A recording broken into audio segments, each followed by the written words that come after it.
What is going on, ladies and gentlemen and creatives? Welcome back to the Creative Journal podcast. I'm super excited to be in your AirPods today or your Bluetooth compatible hearing aids if you're like me. This entry of the Creative Journal, we have a great guest, and her name is Mrs. Carla Treadway. Wait till you guys hear from this woman. She has done so much for me and so many other young entrepreneurs that when researching guests for the show, I just knew this was someone I had to talk to and kind of share our backstory and what she does at the University of Findlay to help young, creative, entrepreneur, business-minded people get started. She has a lot of value she can provide to young creatives, especially those like myself. So a little bit of backstory on Carla. She is the mother of 4 amazing children. She's a wife to a husband who allows her to start businesses, follow her dreams, and take time to inspire others. That is awesome. She's a lifelong learner with an associate's degree in physical therapy assisting, a bachelor's in healthcare administration, a master's in organizational leadership with an emphasis on health and wellness, and she's currently working on her doctorate in education. For her dissertation, which this is super interesting, she is researching the perceptions of small business owners on education and small business survival. So as a young, independent creative starting their own creative business, this is something that she may know a thing or two about. So stay tuned to learn a lot from this episode. She started her business, which was a gym, back in 2015, and she now has 2 locations. So that's super interesting, and she is not just one of those people in higher education who just has this book knowledge, as they say. She is on the streets, and not on the streets, but she's doing the business stuff in the real life, and she's been successful at it, and she can use that to help her students, which she does, and it's very applicable, and it's super useful knowledge, as you guys will see in this episode. She uses all her experience in marketing, entrepreneurship, and business development and administration to help her students at the University of Findlay, where she's an assistant professor in the College of Business. She started this resource at Findlay called the Brite Center, where students can come in and they schedule times to meet to pitch her their creative ideas and get help for their businesses, which is exactly what I did, and I'm super glad. So a little bit of backstory on Carla, how we first met. I knew she was a resource at the University of Findlay in the Brite Center, and the Brite Center is a place in the College of Business at Findlay where I went to school, now graduated. But it's a great place where business students can go and study. It's kind of a safe space for high performers who need help starting their business, and it's a great resource to kind of bounce ideas off of one another, really put in work, and just do the best they can and get all the help they need. So Carla is great at providing business and entrepreneurial advice to young creatives, and that's what she did for myself. She helped me. She gave me the backstory of, initial marketing strategies, creating funnels, and just getting me off the ground, which I can't say thank you enough for. I owe her a lot, and having her on the show is just a very small way to say thank you, because I should be thanking her because she gave a lot of knowledge in this episode. But expect to learn, among other things, the first steps in how to monetize as your skills as a creative, the first steps to getting started as a creative service provider, and just what it means to be a creative entrepreneur. So I'm super excited to share this episode with you guys. This is entry 10 of the Creative Journal podcast. That's crazy. I thought we were just getting started. We really still are. But without further ado, please welcome to the show, Mrs. Carla Treadway.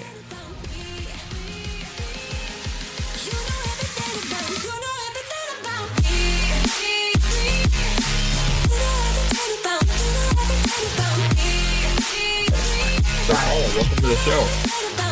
Thanks for having me. Really excited to do this, actually. Yeah, we're really glad to have you. So just to give this conversation a little bit of context, I wanted to reflect on the time when we first met. I think it was almost 2 years ago now. I came to you with the idea of starting my own graphic design company. And a big reason I wanted to have you today was just thank you for what you did for me that day. I'm not sure if you remember that, because I know you meet with a lot of students.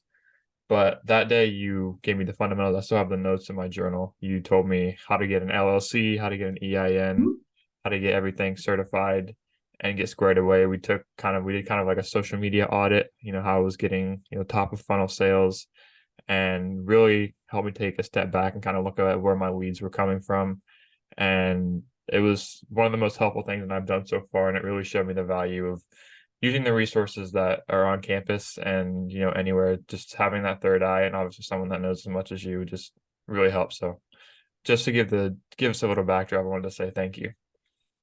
That was a big lump in my throat there while you were talking, because starting my own business, I had to go through everything myself. And that's why when someone comes to me and has that ambition and that willingness, and I could see that, I remember meeting with you. And I thoroughly remember going over like, well, let me just see what you have. And we looked up what you have online. I mean, we kind of went into that ambition full force, like, all right, show me what you got.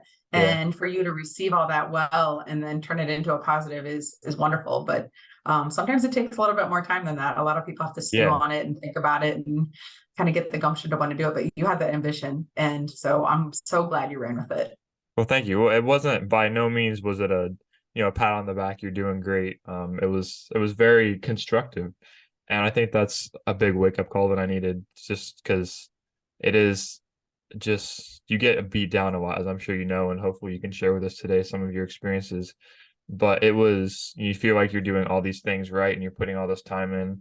And if you're kind of setting up the ladder on the wrong wall, so to speak, then you're not even giving yourself a chance. So I think having, for the students at Findlay, having a resource like you just is very helpful. So can you give us a little bit of backdrop on kind of your career path, how you got involved at Findlay, your own business? What give us kind of the big picture, like how, what gives you, because if we went into the go ahead. details, it would take quite some time. But I actually have a healthcare background, and I really wanted to step out on my own. And that's that feeling that most entrepreneurs have. Like, I do things well enough that I don't need someone else kind of guiding me. So that took me from being a physical therapy assistant with a bachelor's degree into like, well, I want people to want to see me. And I really like some of these other things like personal training. So I got certifications above and beyond my licensure. And then found out that, personal training at locations, you pay them to train and then you make less. So I'm like, well, how can I just make all of that money and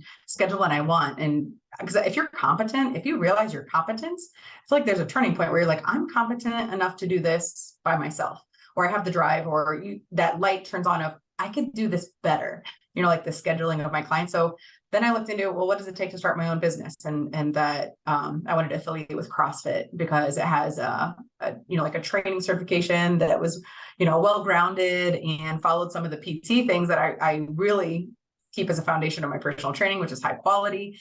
And so I want to do things the best I could, even if it was at a small scale. So started a business. Like I said, I didn't have the help. I don't know if I even looked for help. I just looked at, how do you do this? And the internet is a great resource. So like, I think I told you that too, when you came in, like, you can look all this up. You can look up how to get your federal ID. You can look up how to get your state name, your DBA, but let me tell you how to really do it and the steps, because there is a method to it. So I learned kind of the hard way, not in a bad way, but it's like, it was hard. It's like, okay, what's the next step? So, because I went to the bank. I'm like, I need to start a bank account. And they're like, well, you can't do that without your federal ID. So just that one experience I use as a stepping stone to help my students.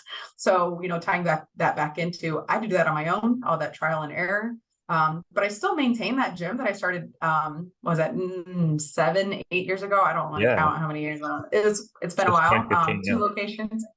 Wow. So going outside of some statistics that I'm learning about now with my doctorate, researching some education and experiences that help small business owners succeed. And then actually I was not bored, but I was like, I can do more. I have a master's degree. What am I doing? I'm just running a gym, and I thought I could do more. And I saw a part-time teaching job. It was through a county service to help other adults start businesses. So I did that part-time and ran into Kirby Overton, and was just talking about my passion and how I got there in this path that I'm explaining to you, and some of the hardships that some of the students had and how I helped them overcome them. And she's like, we need someone to teach entrepreneurship. Do you think you want to do that? And I'm like, oh, that's it. This is a self-fulfilling, like I always wanted to do teaching, and this is kind of segued into where I'm meant to be. So I really have to give a shout out to Kirby. She saw my potential just by, just sharing what I love doing or what I've done and the hard work I put into it, and then said, here's the opportunity. So that's how the university started. And now I'm a full-time assistant professor in the College of Business. I teach entrepreneurship, business communications, marketing classes. And I love doing those too, because I take real businesses, real small businesses that are having challenges, probably just like yourself and myself. Like, you don't have time to do the marketing when you're doing the work. So in my marketing classes, I bring in the small businesses and say, let us help you with the marketing. And it's such a full circle, happy thing. I thoroughly enjoy it. But I did see the deficit at the University of Findlay, where we have students who are already in business. You can say you were already in business. Yeah. And they just like, we're sending them to resources that other adults that have a hard time getting started are going to. Why didn't we have on the resource here on campus? So I was sat in a big room. I was still adjunct, and pitched it to them. Like, we need a, entrepreneurship resource center. And like, then people are like, well, what would you do different than the SBA? And I think this is a waste of time. And who says you know what you're doing? And so, I mean, it was just it was good conversation. And I wasn't sure leaving that meeting, like what was going to happen. But then pandemic hit, and it actually took a year for Kirby to call me back and say, let's look at this. I'm the dean now. She actually wasn't even the dean at that point. She's like, I'm the dean. I love the idea. We need to make things happen in the College of Business. And I'm like, yes, I'm a go person. Let's do this. Let's at least try. Mm-hmm. And since then, I've had yourself and others that it opens that door to, like, I don't care if you're already in business. I don't care if you're just excited about a business, if you need to do anywhere on the spectrum of idea to implementation to I've already tried it and we've had problems, mm-hmm. can come to me, and I'm a resource. If I can't answer a question, I'll at least try to find the person or the resource for you. Mm-hmm. So that's how the Brite Center here at the university got started. But marketing has been slow, and by word of mouth. I'm really glad you found me. Actually, I don't remember how you found me or got sent to me, but there are students who are sent to, like, the professor for business law, and she's like, well, I can help you understand the laws and policies, and I had a student who was kind of like bounced around, maybe 4 or 5 people, like, I don't know if I can help you start that business because I only know, like the taxation part. So I had a student come to me after that, and they're like, can you help me? And I'm like, sure, let's go. And they have a successful clothing online store that's what is it, like not antique, I can't think of the right word, like used older clothes that are back in style. Yeah, kind of like retro. Yeah, thrifted, and they do great. Mm-hmm. And I use them in my marketing class, where I'm like, hey, how you doing? And they're like, great. I'm so glad that we met. And because we didn't know if they needed like a retailer license or a vendor's license with reused clothes, like repurposed clothes. So it's a learning process for me. I am not the know-all say-all at all, but I am willing to learn. And each student who comes in and I help them, with their path, wherever they're at, I gain something from that, and then I can use it to help the next student. And I thoroughly enjoy it. Yeah, like I said, having a resource like you is something that I was so glad to just have the opportunity for. Like, and I thought it was pretty under wraps because you were pretty much just getting started when I got there, and I was like, yeah. It's like, shoot, no one else, like, does anyone else know about this? Like, I actually heard about you from I think it was Colin Motes first introduced me into the office, and I was like, because I think that the stage when a lot of the students that are in college, they have this kind of this passion, this half-baked idea, and it's not something that it's something that they want to talk about, but it's something that's a little bit reserved because it's still an idea, and you get a little self-conscious sometimes talking about things, and it's easier. It's really hard to dive in head first when there is so much to learn, like you said, and someone like yourself that like has experience just failing forward and doing it themselves. Like, I think in higher level education, a lot of the business professors, not so much at Findlay, but out there, a lot of the resources that are available to students, they don't have that real world experience that can really speak to, I've done this wrong, and here's how you can avoid those mistakes, but inevitably they're going to happen. And I think, yeah, that's just a great thing to get started. That's a great thing for students. Good.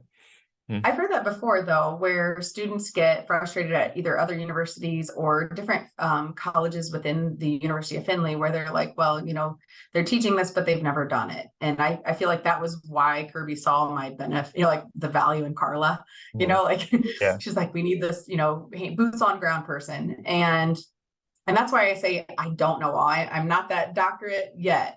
I have another year before I'd be Dr. Carla, but I feel like that knowledgeable first-hand experience is like street smarts versus book smarts. And you can't do entrepreneurship without one or the other. You need both. And so I hopefully can bring that to like, this is what you should do. Don't reinvent the wheel. Like look at the people who are successful. What are they doing? Let's not reinvent the wheel there either. So some of them are just tips and tricks and a part of living it.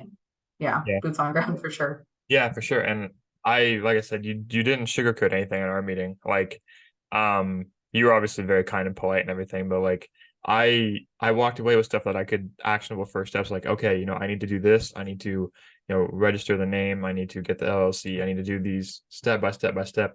And I think people that I know this for myself, at least when you have this idea, having a first step is sometimes all you need to get going, and you keep, like I said, failing forward, finding out how the wrong way to do things, and then A/B split test, see this doesn't work. Different, social media strategies, different channels, different ways of posting, different schedules, all these things. There's no one right way to do things, especially when there's so many different types of businesses and audiences out there. What are some of the other so you've ran CrossFit 458, right, since 2015. Yeah. What are some of the things you've learned? In this environment, like, I have to applaud you surviving not just the pandemic, but like any kind of health and wellness business that you can sustain for that amount of time definitely requires some grit and some business knowledge. So what have you learned running that you use to teach other students? Well, I've learned that what you think may work will not work sometimes. I think you just said that right before this, but that's so true. And it's mostly trial and error. But I have had enough time now to see how putting that time management into marketing the classes has had a return. And I've had enough time working at this job that, putting that unique value, like value-based service into what I'm offering has set me apart. So some of the things that I've learned from owning my business are ways that you can set yourself apart, ways to be transparent. During the pandemic, I was completely transparent with my members and said, I will do as much online since we can't come in and meet. We can still do this, but it's on your own. And it's even more important now that you're on your own.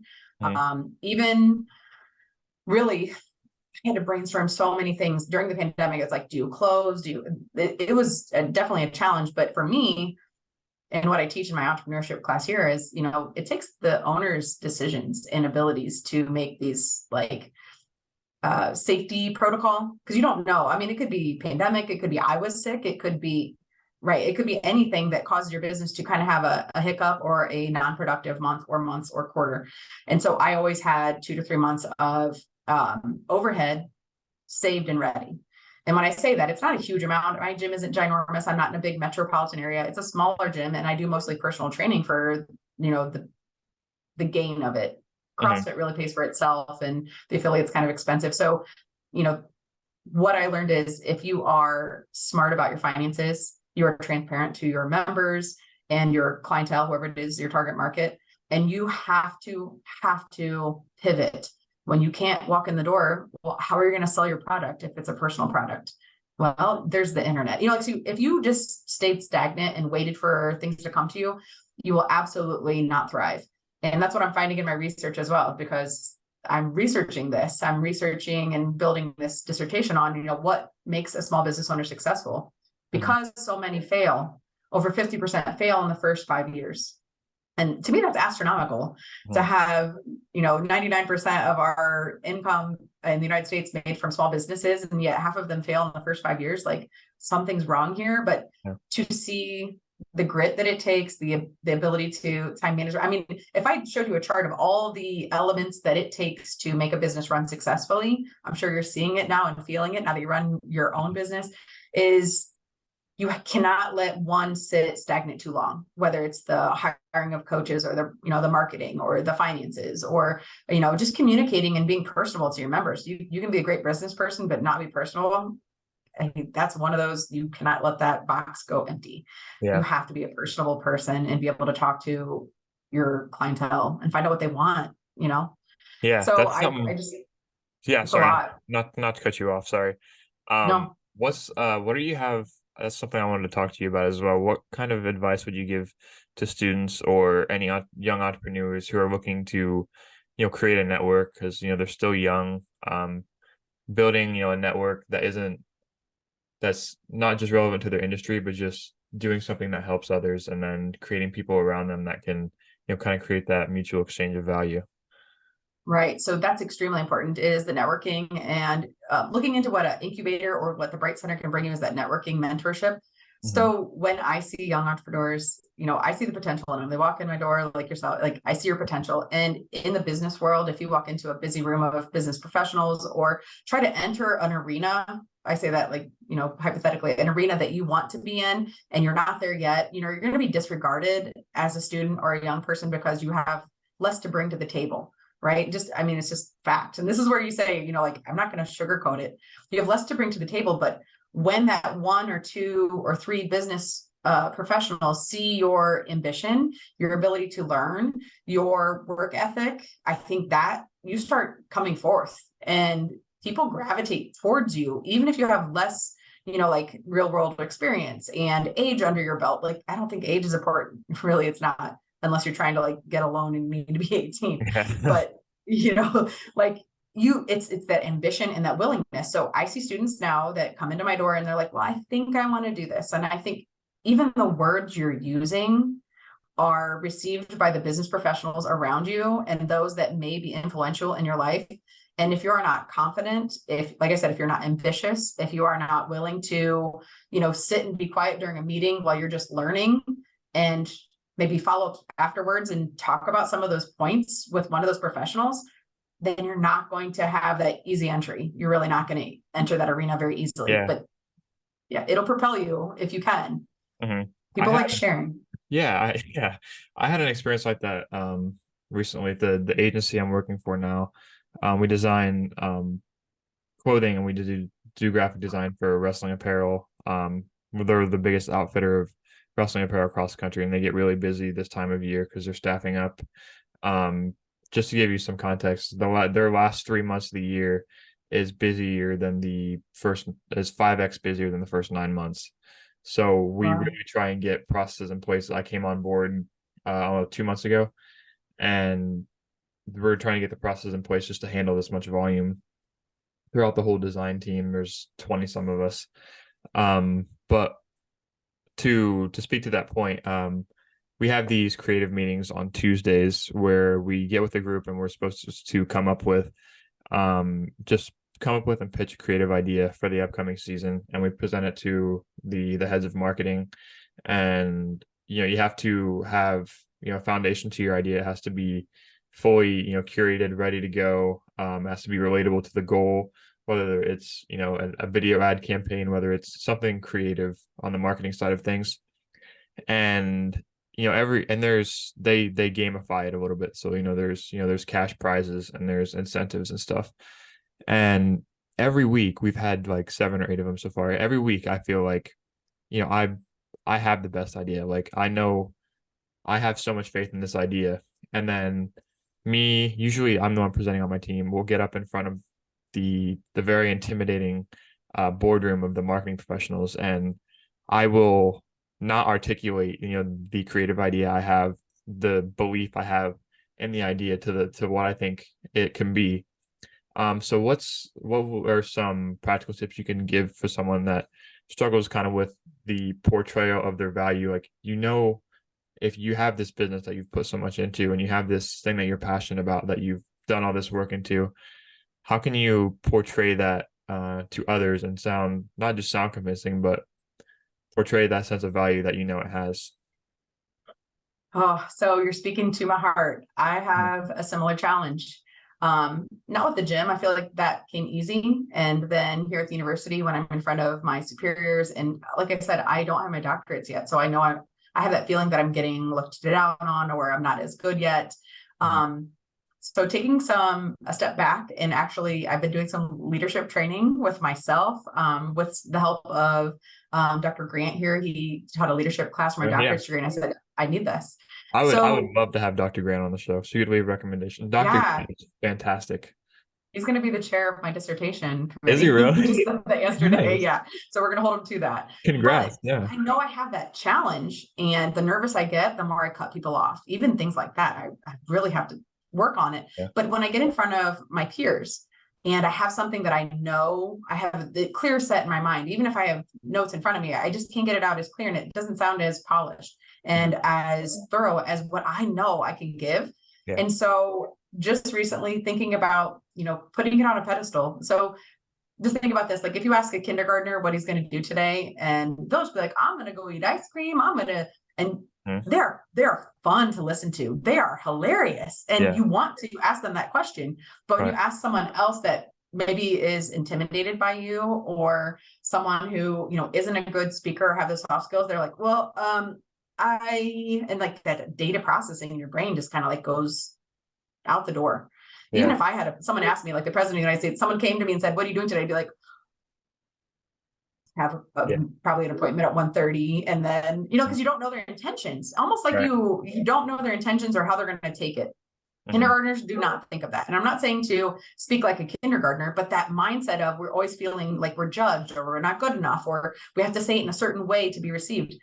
Take off the pressure of,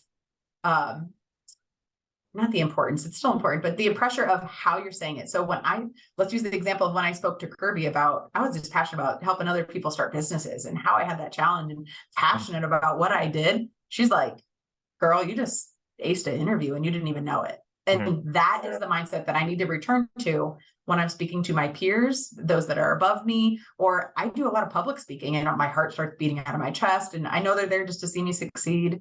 I did piano recitals as a child. That same feeling of nervousness being in front of people, but it is so fun to see the real Carla speak. And I have so much fun knowledge to share with you. I remember that before these speaking engagements, and I do way better. And to decrease that outcome. So I'll end this with, we just had a college business retreat, and there was a fun challenge they had with marshmallows. And I'm not sure you've seen the marshmallow challenge, but we talked about the strategy behind, we broke up into teams. Whoever got the marshmallow the highest won. You had to be strategic, work in teams, and you get nervous. You have a time frame, you get nervous, and then whoever has the highest marshmallow wins the prizes. And our marshmallow tower fell. But we put so much pressure in trying to get the highest marshmallow. We looked at the strategies behind the people who actually win this outside of the college of business little challenge. Kindergartners do the best. They don't really care. Mm-hmm. They're doing it for fun. They want to see the challenge. They love it. They're just, they're playing. Yeah. And the great Dana chair that actually brought the challenge to us said, he brought this data that said they had a $10,000 challenge for this same exact project. Whoever can get the marshmallow the highest. And he said, all the teams failed. They all were so worried about getting the highest and winning that money that they failed. And if you translate that to what you just said, you said all of you are giving pitches and you all want to do the best and win the money or win the prize. Mm-hmm. Well, then they're not going to be as great. Like, go in fearless, and that's it. Go in fearless and hope for the best, and accept anywhere that it falls in between, because that's truly you and what you can give. Like, get rid of that pressure. Yeah, absolutely. I think a lot of it comes from the pressure you put on yourself. Like, you're more scared of what you're going to say because no one else cares, right? That's why the 11-year-old is they can so easily articulate all these things in their head. Like, they don't care what other people think about them. And I think one of the biggest reasons I struggle with, articulating my ideas and, putting them out there with, the gusto that I have inside of me, and portraying that value that these ideas have, is because I'm scared of how Andy in 20 minutes will talk to Andy as he's giving the presentation, right? Like, why didn't you do this differently? You flubbed that. It's fear of the pressures that we put on ourselves, I think. So that's very useful. And because I had a job when I just graduated a couple months ago, and I'd been interning remotely for a company for 7-8 months, and just did so much for them. Like, really helped them out with their marketing, and I learned a lot. But when it came, they were very open about, okay, by the time you graduate, we want you to work here, but we're gonna have to have a job negotiation because they're based in North Carolina. And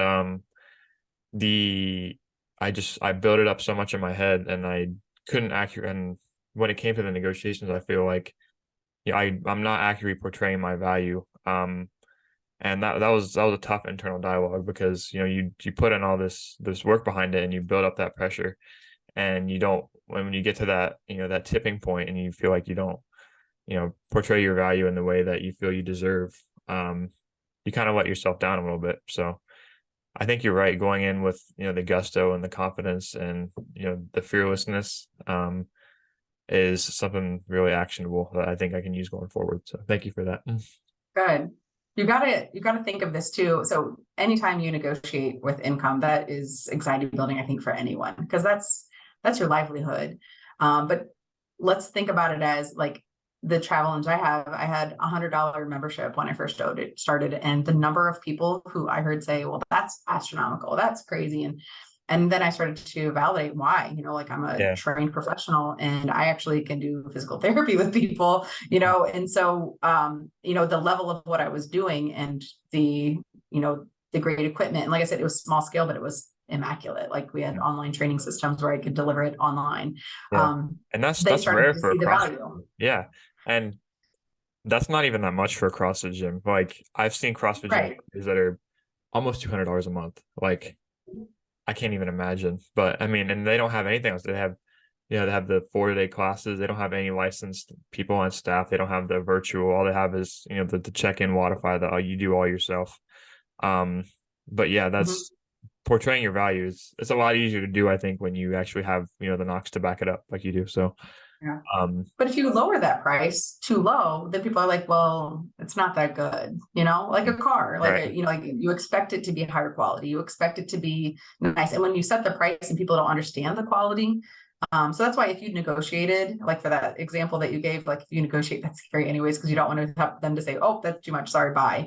Usually they'll counter offer. But if you say with that negotiating, a validation. If they just said, give me a number, don't text me or write me anything else, that would be scary. But if you said, I'm basing this negotiation on, relocating or with zero benefits or with, so make sure you can validate too. Like, so I could validate why my price was high.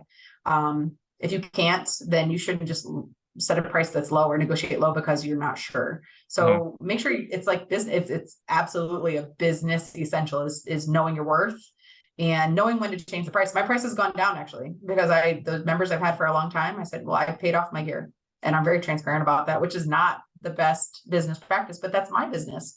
And that's what being an entrepreneur, like I can do whatever I want. When someone says, well, I can't afford it, I own the place, I'm having class anyways, please join us, or if someone says, like I need a different schedule, I said, well, find 4 people and I'll create a class. And they look at me like, what? And I'm like, I own the place. That's the best part about entrepreneurship is you have that ability to set your pricing, your time frame, your, validating why you would change something. And that some people can't do that, or it's really hard. So your negotiating skills are a part of that, setting self-set prices, and need to start getting firm about that, Andy, because people are going to be calling you at midnight saying, hey, I need this banner done by tomorrow. Can you do it? And if they know that you're just going to do whatever they ask, that can be overused as well. Just throwing it out there. So you have to set boundaries.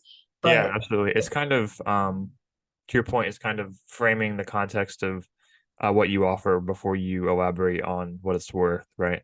So a lot of it I'm learning is kind of the communication, it's all communication. Like you said, it's all communication of value, because if they don't understand what they're paying for, then they're probably not going to meet you on that, whether it's price or anything. Then if you're framing yourself on 2 different sides, then it's hard to meet in the middle, because you have a different understanding of what the thing fundamentally is. So I think that's really valuable.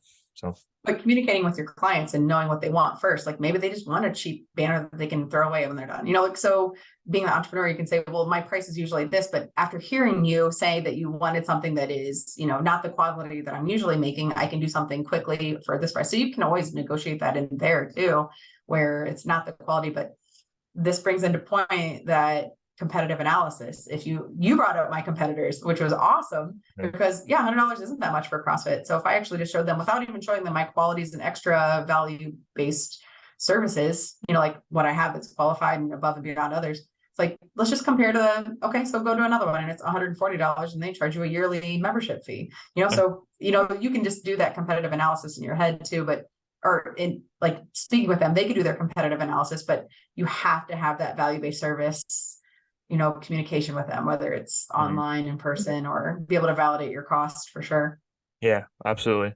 What are, you get a lot of students, you see a lot of different businesses. What are some of the most common mistakes that you see? I know the biggest mistakes probably I made were just overthinking things, like having a bias towards inaction rather than action. Like I was like, oh, I need to get this done first. I need this to look a certain way before I do this other thing. And once you create roadblocks around saying you can't do certain things because of something else, and it's really easy to justify that in your head because you want to create everything to the highest quality you can. You want everything to be perfect. This is your baby. This is my graphic design agency. This is something that I'm building. This is my favorite thing. It's easy to say that you are doing that in the service of quality rather than just procrastinating, if that makes sense. So what are some of the biggest mistakes you see that and any other of the students that come to you? Well, let's speak to your point first. Number one, if quality is by far what you have your standard on, like for me, it was the quality of my coaching. So I would never set it or put that second best or put that at a danger zone of having less quality. So keep that in mind. So that's almost like a different whole area where you should never put that in danger or say at risk of someone questioning your services or how it's your quality, right? Like what you're putting out, the quality product. Yeah.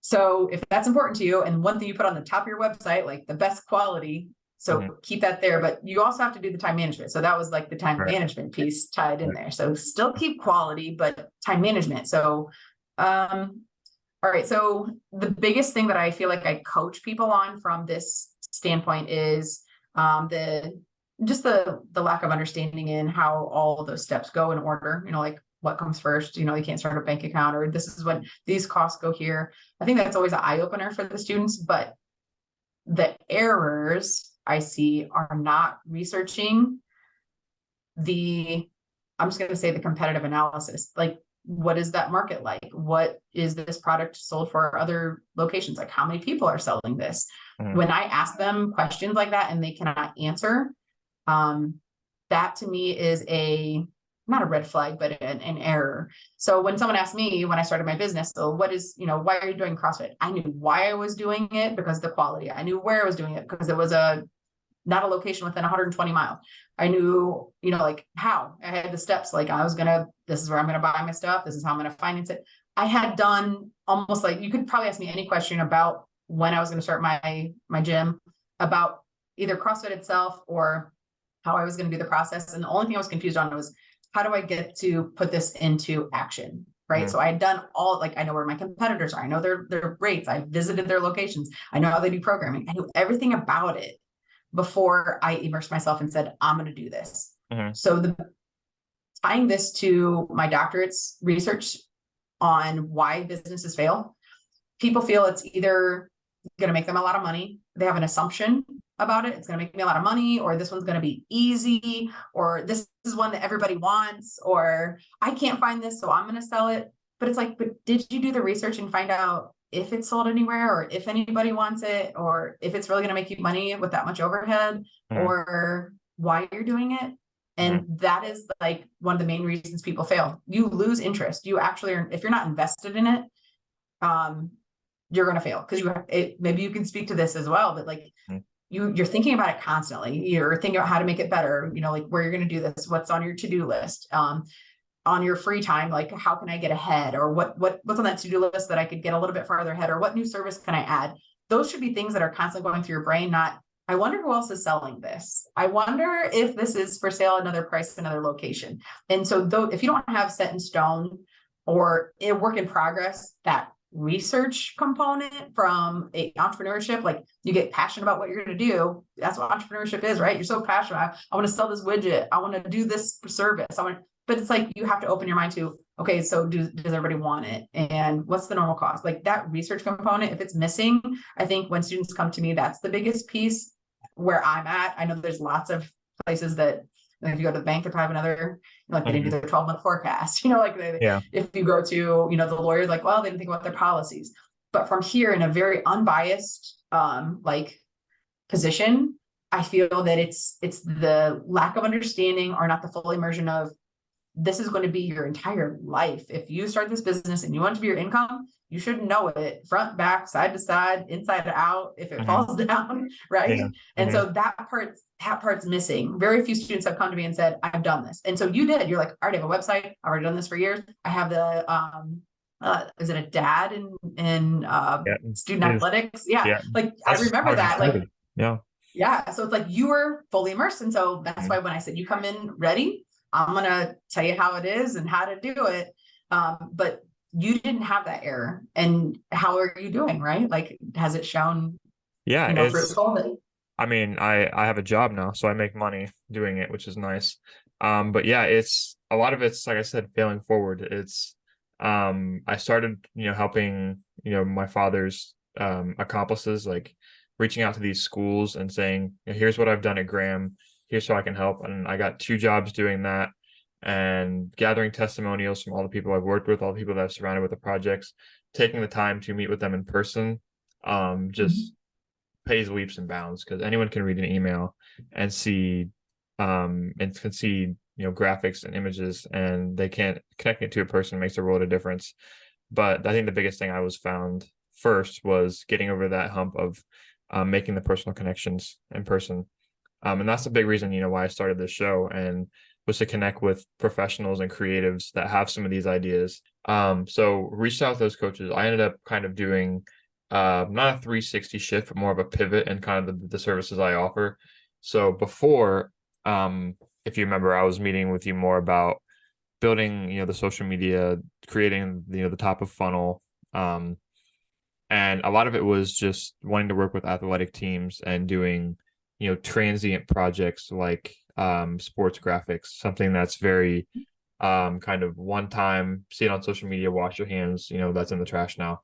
And while that is a very good model to get business and make connections, because people see it once, they're like, oh man, he has the soft, he has, the hard skills, he can use these programs, he knows how to create something that's unique to us.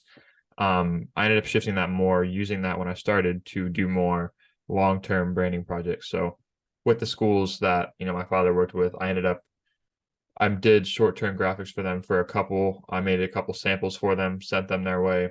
And then 2 schools I set up meetings with to do long-term projects like a brand identity, something like recreating, and that's something more in the scope of recreating their logo and building a graphic system around that for them. So that way you're working with them for a longer period of time, but I would have needed, the short-term design work to get them to have met them in the first place. Like, here's this thing for you. Now this is what I do, can you listen to me on this longer service that I think can add a lot of value to you. So trying to really get your foot in the door, doing the one thing for them, and then open it up to the rest of your services and try and create a relationship that way. That was the biggest thing I took away from our meeting, aside from the other stuff, the top of funnel marketing stuff. Yeah. But I found that to be really successful in creating the relationships, because like I said, it was, as an introvert, to me, like, I didn't really believe in the business getting started. I was super passionate, but you're scared. Like, I was scared to try and give my knowledge to people. Like, I'm just a college student, I do this, I'm completely self-taught, I learned how to do this all myself.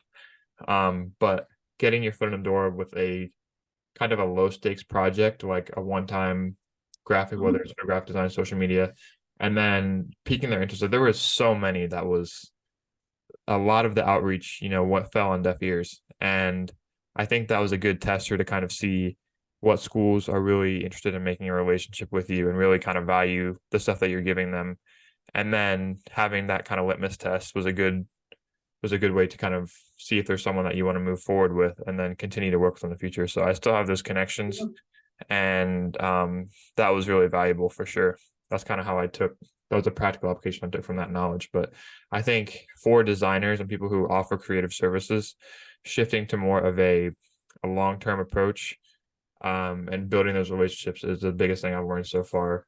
So trying to not make it a one and done type of project, but something that you can come repeatedly back to is, and you see this in businesses, they call it, I think it's Pareto's law. It's like 80-20. So like you look at the 20% of what you're doing that gets you 80% of the results. And if 20% of your clients are giving you 80% of your revenue or your work for that year, then that's usually the ones you want to focus on the most.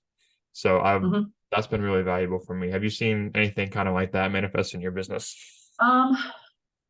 Somewhat. I think that goes back to that time management. And if I had someone diagram the things that are important to them in growing their business, and they didn't have like an 80-20, or if the majority of the items that they chose to be important towards their business weren't towards income, I would question them. If they're like, well, I need to do this. Well, does that, like, I need to paint the wall and I need to, call this person. And it's like, well, you need to make sure that the majority of the things that you're doing, if you're not already, bringing in funds to pay for your business and to cover that overhead, then you need to put the majority of your time towards that activity.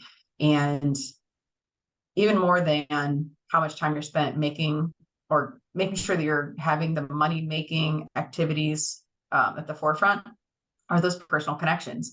So I can't even tell you the value of each one of those personal connections that you have. Maybe you can put a dollar amount on them, but even a time frame, like it is so important that even the, one time somebody wants something made that's small, a flyer or let's say like a postcard, and you blow it out of the water, you do a great job and you thank them. And you're like, hey, I'm just hoping that you're happy and what you wanted was what I created.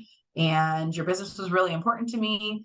And communicating, even with that smallest customer, could turn into a money-making potential for another customer. So those relationships that you're building, like you said, you go back and you touch base, like, remember who I was, and this is what I started with. You're building those connections, and you are really, it's a money-making activity. So even though you didn't walk away with a sale by following up with that postcard that you made, or like the website that you created that was pretty basic.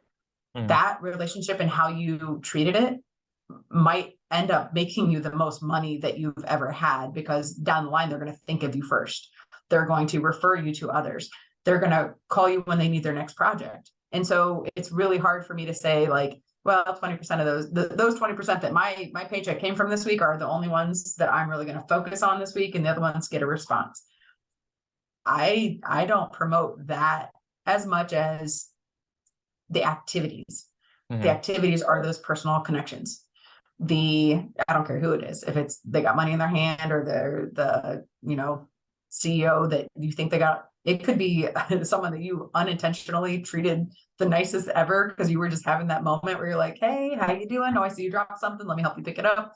That person could change your life and turn your business around into a multi-million-dollar company. And those stories happen all the time, right? Like where you didn't know that one small project was going to lead you there. So you already kind of spoke to that, where you're like, I went back and now they have me doing these bigger projects, but it's your time and commitment towards creating that relationship and treating your clients like they really mean a lot to you, or that their business is important to you, whether it's the smallest or the biggest at that time. So you can follow those. They're all great at all of those theories and strategies on, money-making strategies may be really important to those that are millionaires. And I will tell you, I am not a millionaire, and my business was not intended to make the most money in the entire world.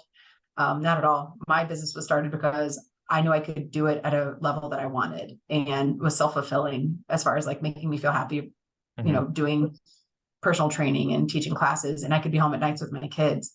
And so I think it's the overall goal of your company. If you want to bucket those things as, is this going to make me a lot of money? We got to keep going this direction at a heavy pace. But I will tell you from the research that I've done recently, just great theorists like Peter Drucker, there's a Drucker Institute in California.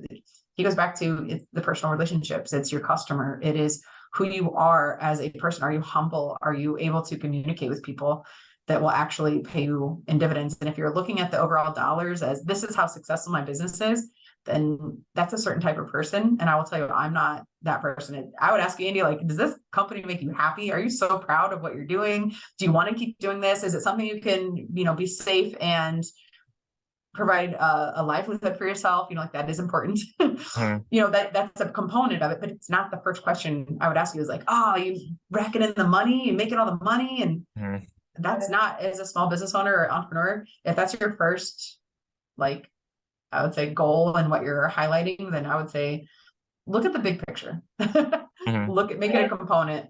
So as far as like great time management, absolutely need it. If that's the method that you use, good.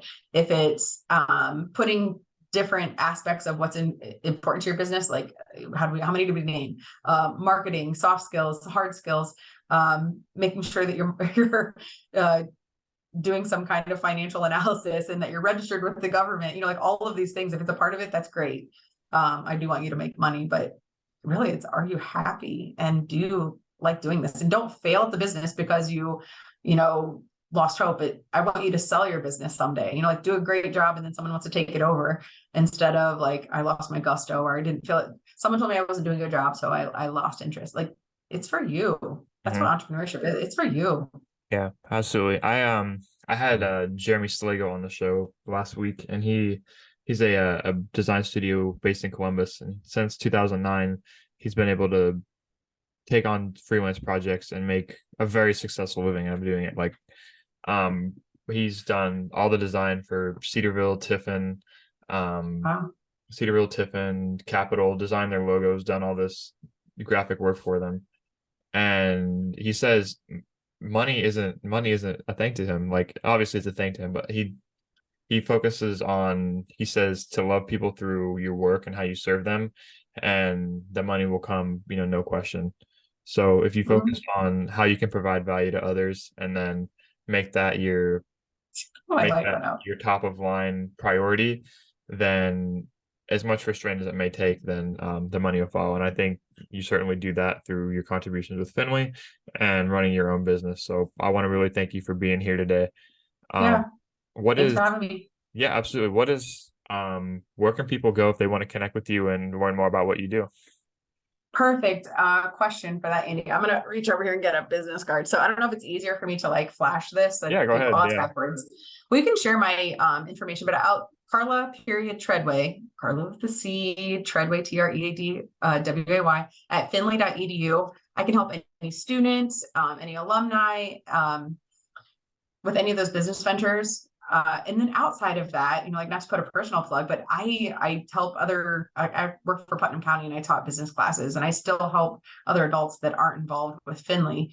But that may be an ultimate goal at the end of my doctorate degree is then to consult with small businesses and people who want to get started with businesses and give them that, not that they can't find it on the internet, but personal help and attention, helping them start their business. But you can find me on LinkedIn. I believe that you have my connection there. I don't know if you can share that LinkedIn, but that would probably be the easiest way to funnel people towards me, is either through the university email and or on LinkedIn. Awesome. Yeah, well, I'll be sure to link all of that where people can access it in the show notes and on YouTube and everything. But yeah, I can say firsthand that you really helped me out, and I wanted to say thank you.